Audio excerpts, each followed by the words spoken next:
পর্যটক নিয়ন্ত্রণে committee Saint মার্টিনে যেতে নিবন্ধন সহ যা যা করতে হবে পর্যটকদের।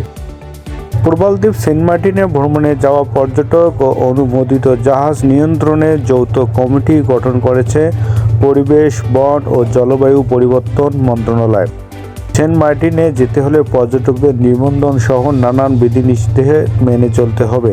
ওই মন্ত্রণালয়ের গঠন করা যৌথ কমিটি এসব বিষয়ে দেখভাল করবে। গতকাল মঙ্গলবার মন্ত্রণালয়ের জ্যেষ্ঠ সহকারী সচিব সাবরিনা রহমান স্বাক্ষরিত এক আদেশে ওই কমিটি গঠন করা হয়। কমিটির আহ্বায়ক করা হয়েছে কক্সবাজার সদর ও টেকনাফ উপজেলা নির্বাহী কর্মকর্তা ইউএনও। পরিবেশ অধিদপ্তরের কক্সবাজার কার্যালয়ের উপপরিচালককে করা হয়েছে সদস্য সচিব।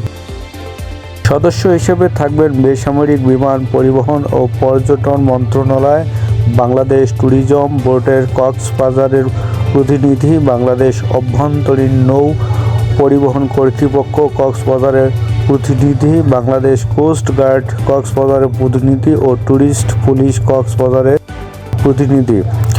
আদেশের চিঠিতে কমিটির কর্মপরিধি উল্লেখ করা হয়েছে। এতে বলা হয়েছে, সেন্ট মার্টিনগামী জাহাজে ওঠার আগে পর্যটকদের জাহাজ ছাড়ার জায়গা অর্থাৎ এন্ট্রি পয়েন্টে বাংলাদেশ ট্যুরিজম বোর্ডের তৈরি করা অ্যাপের মাধ্যমে নিবন্ধন করে ট্রাভেল পাস নিতে হবে। ট্রাভেল পাসধারী পর্যটকদের অনুমোদিত জাহাজে ভ্রমণ নিশ্চিত করবে কমিটি। পর্যটক ও অনুমোদিত জাহাজের নিষিদ্ধ ঘোষিত পলিথিন ব্যাগ ও এক প্রকার ব্যবহারযোগ্য প্লাস্টিক পণ্য পরিবহন নিষিদ্ধ করা হয়েছে। এ বিষয়ে কমিটি কঠোর থাকবে। পর্যটকেরা সেন্ট মার্টিন দ্বীপে পৌঁছানোর পর কোনো হোটেলে থাকবেন তা লিপিবদ্ধ করার পাশাপাশি রেজিস্টারে সংরক্ষণ করা হবে। জাহাজ ছাড়ার স্থানে ও সেন্ট মার্টিনের প্রবেশের স্থানে পর্যটকের জন্য করণীয় ও বর্জনীয় বিষয়ে বিলবোর্ড স্থাপন করতে হবে। পরিবেশ অধিদপ্তর কক্সবাজার কার্যালয় সার্বিক বিষয় ও যোগাযোগ সমন্বয় করবে। কাজের সুবিধার্থে কমিটি প্রয়োজনে সদস্য বাড়াতে পারবে। কক্সবাজারের অতিরিক্ত জেলা magistrate ATM Nizam Uddin Ahmed committee গঠনের বিষয়টি নিশ্চিত করে বলেন, গঠিত কমিটির সদস্যরা ইতিমধ্যে মাঠে নেমেছেন। জানতে চাইলে টেকনাফের ইউএনওর অতিরিক্ত দায়িত্বে থাকা সহকারী কমিশনার ভূমি ও কমিটির আহ্বায়ক আরিফ উল্লাহ নিজামী প্রথম আলোকে বলেন, আদেশের কপিটি আজ বুধবার পেয়েছেন। ঊর্ধ্বতন কর্তৃপক্ষের পরামর্শ ও কমিটির অন্য ব্যক্তিদের সঙ্গে বৈঠকের পর সিদ্ধান্ত নেওয়া হবে কখন থেকে টেকনাফ সেন্ট মার্টিন নৌপথে পর্যটকবাহী জাহাজ চালু করা হবে। আরিফ উল্লাহ নিজামী বলেন, কয়েকদিন বন্ধ থাকার পর গতকাল বিকেল থেকে মিয়ানমার রাখাইন রাজ্যে সরকারি বাহিনীর সঙ্গে সশস্ত্র গোষ্ঠী আরাকান আর্মি গোলাগুলি আবার শুরু হয়েছে। আজ বিকেল পর্যন্ত গোলাগুলি চলছে। নাফ নদীর দুই দেশের সীমানা ভাগ করেছে। নদীর অতিক্রম করে তারপর আরও 17 কিলোমিটার বঙ্গোপসাগর পাড়ি দিয়ে সেন্ট মার্টিন যেতে হয়।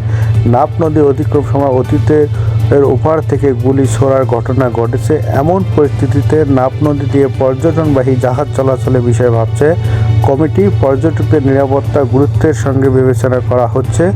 বিকল্প পথে জাহাজ চলাচলেরও স্থান খোঁজা হচ্ছে।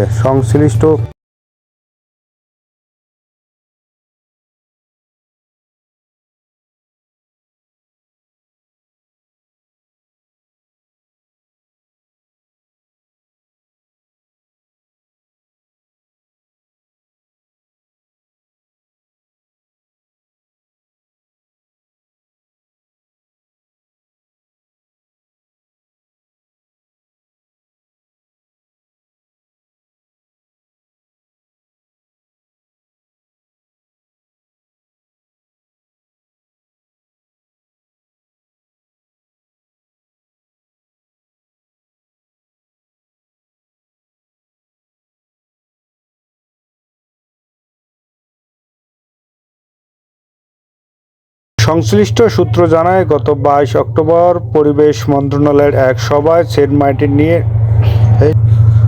সংশ্লিষ্ট সূত্র জানায়, গত 22 অক্টোবর পরিবেশ মন্ত্রণালয়ের এক সভায় সেন্ট মার্টিন নিয়ে নানা বিধিনিষেধ আরোপ করে সিদ্ধান্ত গৃহীত হয়। এর পরিপ্রেক্ষিতে 28 অক্টোবর মন্ত্রণালয়ের উপসচিব আসমা শাহীন স্বাক্ষরিত এক পরিপত্রে 5টি বিষয় কার্যকরের সিদ্ধান্ত জানানো হয়। এতে বলা হয়, সেন্ট মার্টিনে নৌযান বা জাহাজ চলাচলের ক্ষেত্রে বাংলাদেশ অভ্যন্তরীণ নৌ পরিবহন কর্তৃপক্ষ ও পরিবেশ মন্ত্রণালয়ের সম্মতিতে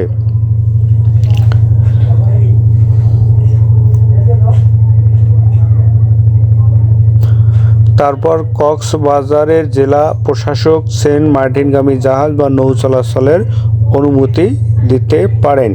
পরিপত্রে আরও বলা হয়, নভেম্বর মাসে দ্বীপে পর্যটক গেলে দিনেই ফিরে আসবেন, রাত যাপন করতে পারবেন না। ডিসেম্বর ও জানুয়ারি মাসে পর্যটকেরা সেন্ট মার্টিনে গিয়ে রাত যাপন করতে পারবেন, কিন্তু পর্যটকের সংখ্যা প্রতিদিন গড়ে 2000 বেশি হবে না। তাছাড়া দ্বীপে রাতের বেলায় আলো জ্বালানো যাবে না, শব্দ দূষণ সৃষ্টি ও বারবিকিউ পার্টি করা যাবে না। ওই পরিপত্রের পর আজ সন্ধ্যা পর্যন্ত সেন্ট মার্টিনে জাহাজ চলাচল শুরু হয়নি। নভেম্বর সেন্ট মার্টিনে কোনো পর্যটক পা পড়েনি। সরকারি এই সিদ্ধান্তের পক্ষে বিপক্ষে দ্বিধা বিভক্ত পর্যটন খাতের বিনিয়োগকারীরা। সেন্ট মার্টিন দ্বীপ ইউনিয়ন পরিষদের সাবেক চেয়ারম্যান ফিরোজ খান প্রথম আলোকে বলেন, প্রতি বছর অক্টোবর শেষে টেকনাফ থেকে সেন্ট মার্টিন নৌপথে জাহাজ চলাচল শুরু হয়। গত বছর রাখাইন রাজ্যের